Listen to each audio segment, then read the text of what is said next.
What draws you to dance? Why is this sort of form of communication been your avenue? It used to be when I was growing up, just because I wanted to be a fairy and I wanted to like float and like Yeah. magically, move through the world. And then I think now in 2022, I'm starting to realize like dance and movement and being in my physical body is much more of a radical act than I thought it would be. I feel like a lot of humans, maybe just in my experience, the ones that I frequent with, sit and have to like be stationary for most of Mhm. their lives or most of their daily life. And it really like saddens me that like we can't connect to our human bodies physically. Yeah. So yeah, like I really loved movement. I loved being able to explore stories through movement, and then it's starting to like really become something that I believe is important for humans, like to be able to Mhm. move and access pleasure and Yeah. access like joy. So movement for me is really about like being in my body and being present with my body. Mhm. And then what's so wonderful about what I get to do is I get to like share that with others. And I have a passion inside of me for movement and music, but I also want to share stories and become these characters, and as a teacher as well, like I try to teach that to my students, that like we can move and be Yeah. movers, and it's all naturally inside of us. Like it's not Mhm. something that we Mhm. have to like put on, you know what I mean? Mhm.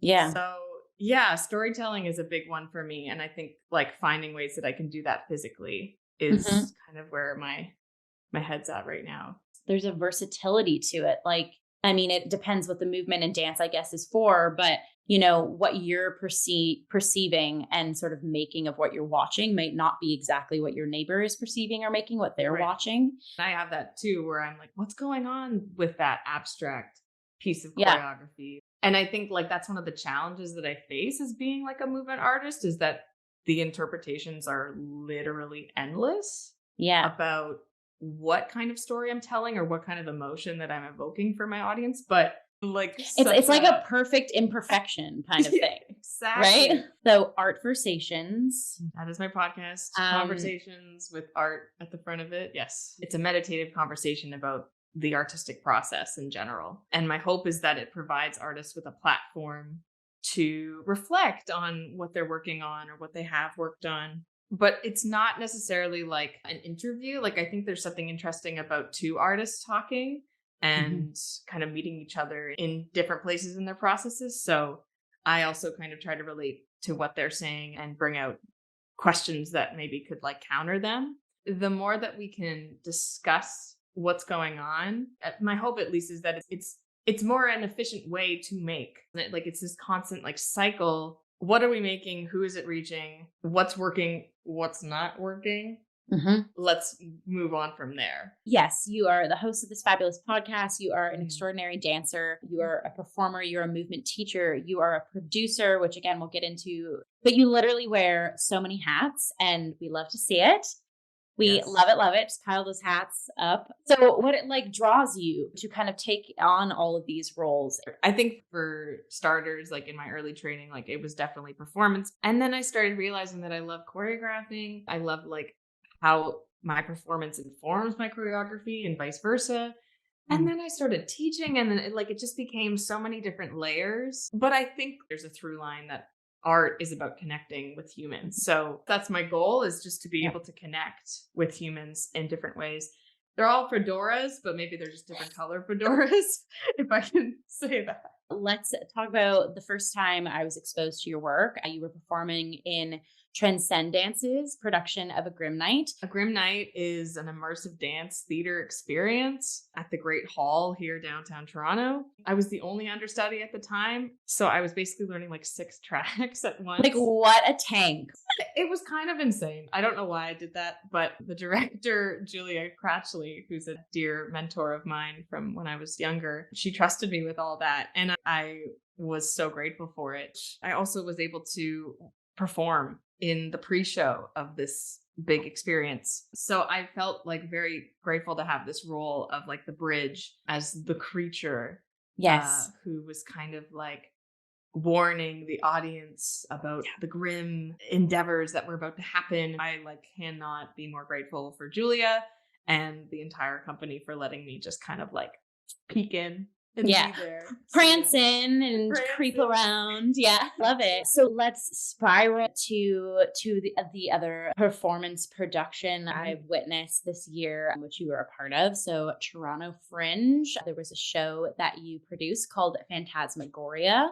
When the 2022 festival looked like it was about to happen, Tavia and I started questioning, we should do this. I feel like this is the right time. We haven't done a live show in literally 2 years. This is a storyline about two partners. It's a queer storyline. We wanted to give dancers and emerging artists the chance to perform and pay them well. We had a little bit of money saved up, but we had to fundraise and hosted improv jams to be able to do that. That process for me was just kind of jumping into it and saying, well, now the time is now. So Tavia and I basically co-produced the show. We had an amazing cast of 6 dancers, and you can hear more about the process on our versations. We have a podcast episode about it. I think it was well received. We had a lot of people come who gave feedback that it was either really anxious and kind of made you feel uneasy, but also that they were entranced by it and leaned into it. So I hope we gave a wide reaction to what we made. The score is just inside of me forever. Yes, our composer Braden Kruger, I have to give so many props to him. So incredible. Good. And I found myself actually tearing up through some of it, and a lot of the parts too where I didn't think I would be emotional in that part. Folks, definitely check out more about it on Art Versations, because and you can also watch the show now. Oh my God. Okay, great. Yeah. So you mentioned it as a fundraising opportunity for Phantasmagoria, but I am so intrigued. What are improv jams? And are they just dance, or is it any type of art? This is a concept that I think musicians, and I'm sure you'll relate to it as well as an artist, but when you get into a space with other creatives and just kind of throw things into the playground and see what happens. And there's a real emphasis on process and not on product. Yeah. It's not just for dancers. We had a bunch of actors come. I'd love for you to come to the next one. I think you'd have can sing singers, obviously. Oh, yes. I have this vision of me just riffing off and someone moving to what I'm singing. It's exactly that. Plus, someone is over there, designing a costume. Okay, someone love over there, writing a poem. It's what I hope is that it is a space for creation and not worrying about what it looks like or who it's for. It's just to get ideas out. Yeah.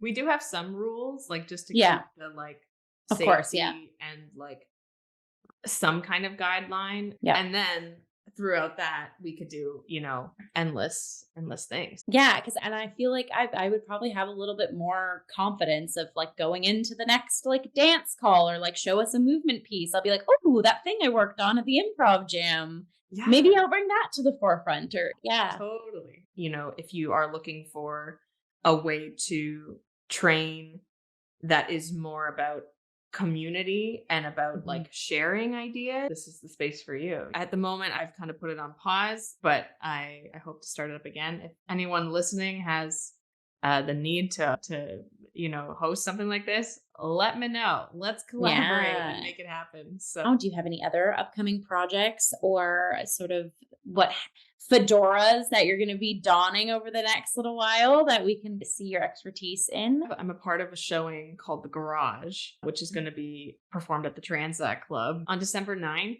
at 8 p.m. It's basically 2 works that are completely original. One is by Ali Carey, who I'll be in their piece, and Kaylin Isserlin is the other choreographer. And the piece that I'm working on with Ali, it talks about the traditional masculine feminine stereotypes and kind of playing on them or not. It's been a really investigative process for me to work on that. And yeah, come and see. It's going to be fun. What is a piece of advice that you would give to a dancer kind of breaking into the Toronto scene? And then in general, like a piece of advice or comment that you would give to just an artist in the industry in 2022. I mean, the best piece of advice I've ever gotten was a mantra: hold on tightly, let go lightly. And it's this concept, I guess, of clinging to things that mean so much to you in the moment. But if they start to go away, then, let them be free. And I don't think that's just for dancers. Like, I think everybody No. can live by that. Absolutely. Let me switch cups. I mean, I feel There it like is. the artists out there, like, hold on to your ideas, like, let them be precious to you and like mean something to you. But I guess as well, like, remember that it can flow away and it can be lighthearted, and accepting that it might be different when it leaves you. Yeah. Oh my gosh. Yeah, I have an Instagram at Brianna_Clarke. Listen to our versations. And by the time this comes out, Jillian will also be a guest. And if you want to collaborate with me, you can email me at bookwithbrieclarke@gmail.com. We can discuss some ideas and hopefully make something happen. Love it. I also have a website, brieclarke.ca. Yes. Before you finish up, I just want to say how important what you do is, and like, thank you for you and Ryan Kenzie for making this happen. Discussing art and bringing people and uplifting other artists is so important. So I'm so grateful for what you do here on the Cup and Cup of Hemlock. And thank you for reaching out about this. Stay safe, stay creative, and we'll see you next time. Cheers. Cheers.